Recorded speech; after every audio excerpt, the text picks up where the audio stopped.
आप देख रहे हैं समाचार एजेंसी ऑफ इंडिया में साई न्यूज। आप देख, सुन और पढ़ रहे हैं समाचार एजेंसी ऑफ इंडिया की साई न्यूज के धर्म प्रभाग में विभिन्न जानकारियों के संबंध में। पितरों को याद करना, उनका आह्वान करना, उनको तृप्त करना, यही मूल उद्देश्य रहा होगा पितर पक्ष का। हमें पितर पक्ष में पितरों के प्रति कृतज्ञता ज्ञापित करना चाहिए। वैसे वेदों के पितरयज्ञ को ही पुराणों में विस्तार मिला और उसे श्राद्ध कहा जाने लगा। पितर पक्ष तो आदिकाल से ही रहता आया है, लेकिन जब से इस पक्ष में पितरों के लिए श्राद्ध करने की परंपरा का प्रारंभ हुआ, तब से अब तक इस परंपरा में कोई खास बदलाव नहीं हुआ। यह परंपरा भी आदिकाल अनादिकाल से ही चली आ रही है।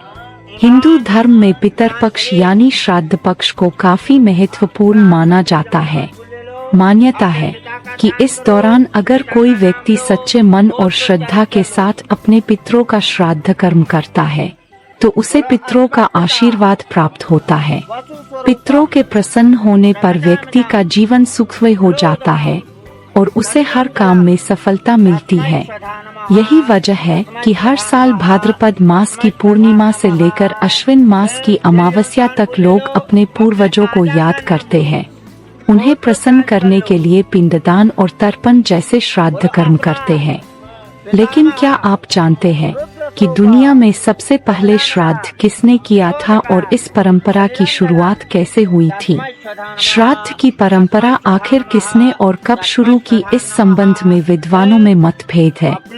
लेकिन महाभारत के अनुशासन पर्व में एक कथा आती है जिससे श्राद्ध करने की परंपरा का उल्लेख मिलता है। इस पर्व में भीष्म पितामह युधिष्ठिर को श्राद्ध पर्व के बारे में बताते हैं। महाभारत के अनुसार सबसे पहले श्राद्ध का उपदेश महर्षि निमि ने अत्रि मुनि को दिया था। महर्षि निमि संभवतः जैन धर्म के 22वें तीर्थंकर थे।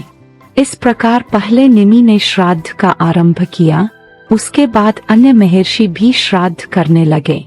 धीरे धीरे चारों वर्णों के लोग श्राद्ध में पितरों को अन्न देने लगे। लगातार श्राद्ध का भोजन करते करते देवता और पितर पूर्ण तृप्त हो गए। श्राद्ध का भोजन लगातार करने से पितरों को अजीर्ण, भोजन न पचना रोग हो गया और इससे उन्हें कष्ट होने लगा। तब वे ब्रह्मा जी के पास गए और उनसे कहा कि श्राद्ध का अन्न खाते खाते हमें अजीर्ण रोग हो गया है, इससे हमें कष्ट हो रहा है, आप हमारा कल्याण कीजिए। पितरों की बात सुनकर ब्रह्मा जी बोले, मेरे निकट ये अग्निदेव बैठे हैं, ये ही आपका कल्याण करेंगे। अग्निदेव बोले, पितरों, अब से श्राद्ध में हम लोग साथ ही भोजन किया करेंगे। मेरे साथ रहने से आप लोगों का अजीर्ण रोग दूर हो जाएगा। यह सुनकर देवता व पितर प्रसन्न हुए। इसलिए श्राद्ध में सबसे पहले अग्नि का भाग दिया जाता है। पितर पक्ष में अगर आप भगवान विष्णु जी की आराधना करते हैं और अगर आप विष्णु जी के भक्त हैं तो कमेंट बॉक्स में जय विष्णु देवा लिखना न भूलिए। जानकार विद्वानों के अनुसार महाकाव्य महाभारत में भी श्राद्ध कर्म का उल्लेख मिलता है। महाकाव्य महाभारत के अनुसार सबसे पहले महातपस्वी अत्रि ने महर्षि निमि को श्राद्ध के बारे में उपदेश दिया था। इसके बाद महर्षि निमि ने श्राद्ध करना शुरू कर दिया। महर्षि निमि को ऐसा करते देखकर अन्य ऋषि मुनियों ने पितरों को अन्न देने लगे। लगातार श्राद्ध का भोजन करते करते देवता और पितर पूर्ण तृप्त हो गए। पुराणों में भी पितर पक्ष को बहुत अधिक महत्व दिया गया है।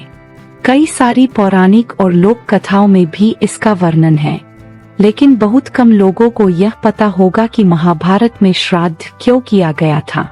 जानकार विद्वानों का मानना है कि पितर पक्ष में श्राद्ध की शुरुआत महाभारत काल से चली आ रही है। वही एक प्रसंग यह भी मिलता है जिसमें श्राद्ध कर्म की जानकारी भीष्म पितामह ने युधिष्ठिर को दी थी। पितर पक्ष में पितरों के किए जाने वाले श्राद्ध के बारे मान्यता है कि इसकी शुरुआत महाभारत काल में हुई थी। मान्यता है कि जब मृत्यु के बाद सूर्यपुत्र कर्ण की आत्मा स्वर्ग पहुंची तो उन्हें वहां पर खाने के लिए भोजन की बजाय ढेर सारा स्वर्ण दिया गया। तब उन्होंने इंद्र देवता से इसका कारण पूछा तो उन्होंने कर्ण को बताया कि पृथ्वी पर रहते हुए उन्होंने कभी भी अपने पितरों के निमित्त कभी भी भोजन दान तर्पण आदि नहीं किया। तब कर्ण ने जवाब दिया कि उन्हें अपने पूर्वजों के बारे में कुछ भी ज्ञात न था, इसलिए अनजाने में उनसे यह भूल हुई। तब उन्हें अपनी भूल को सुधारने के लिए पृथ्वी पर 16 दिन के लिए भेजा गया, जिसके बाद उन्होंने अपने पितरों के मोक्ष के लिए विधि विधान से श्राद्ध किया। मान्यता है कि तभी से पितर पक्ष के 16 दिनों में श्राद्ध करने की परंपरा चली आ रही है। वही अनेक मान्यताओं के अनुसार महाभारत काल में श्राद्ध के बारे में पता चला था, जिसमें भीष्म पितामह ने युधिष्ठिर को श्राद्ध से जुड़ी कई बातें बताई थी।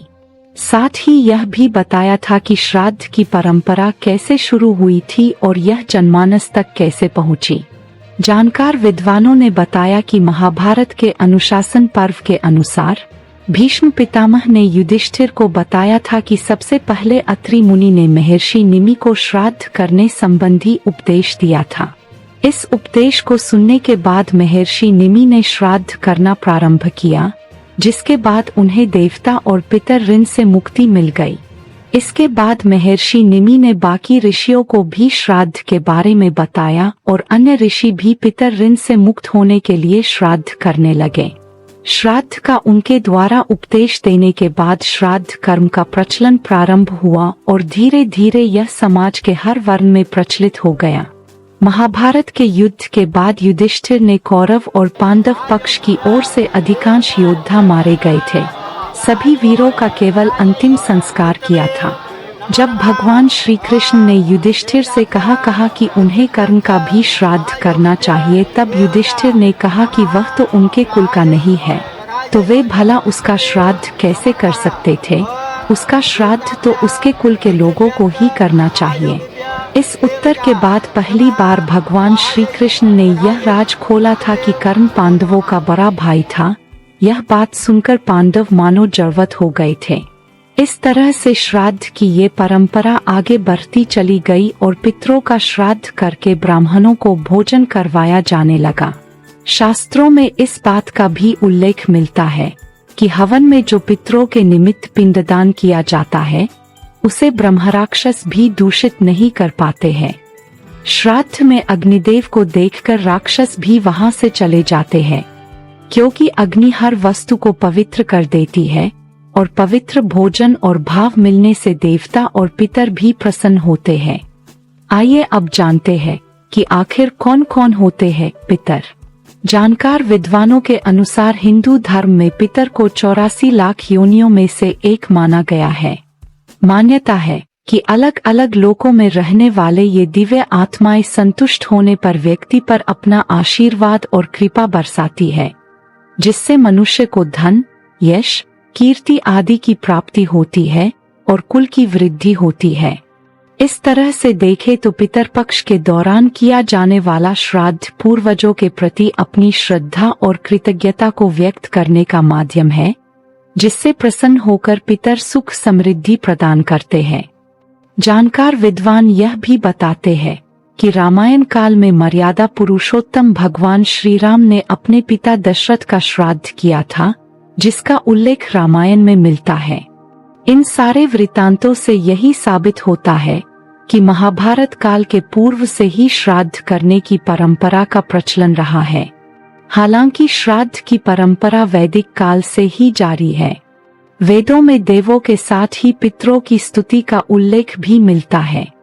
पितर पक्ष में अगर आप भगवान विष्णु जी की आराधना करते हैं और अगर आप विष्णु जी के भक्त हैं, तो कमेंट बॉक्स में जय विष्णु देवा लिखना न भूलिए। यहाँ बताए गए उपाय, लाभ, सलाह और कथन आदि सिर्फ मान्यता और जानकारियों पर आधारित है।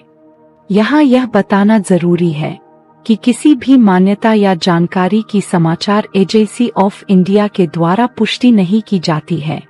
यहाँ दी गई जानकारी में निहित जानकारी विभिन्न माध्यमों, ज्योतिषियों, पंचांग, प्रवचनों, मान्यताओं, धर्म ग्रंथों, दंतकथाओं, किंवदंतियों आदि से संग्रहित की गई है। आपसे अनुरोध है कि इस वीडियो या आलेख को अंतिम सत्य अथवा दावा न माने एवं अपने विवेक का उपयोग करें। समाचार एजेंसी ऑफ इंडिया पूरी तरह से अंधविश्वास के खिलाफ है। किसी भी जानकारी या मान्यता को अमल में लाने से पहले संबंधित विशेषज्ञ से सलाह लें। अगर आपको समाचार एजेंसी ऑफ इंडिया में खबरें आदि पसंद आ रही हो तो आप इसे लाइक, शेयर व सब्सक्राइब अवश्य करें। हम नई जानकारी लेकर फिर हाजिर होंगे, तब तक के लिए इजाजत दीजिए। जय हिंद।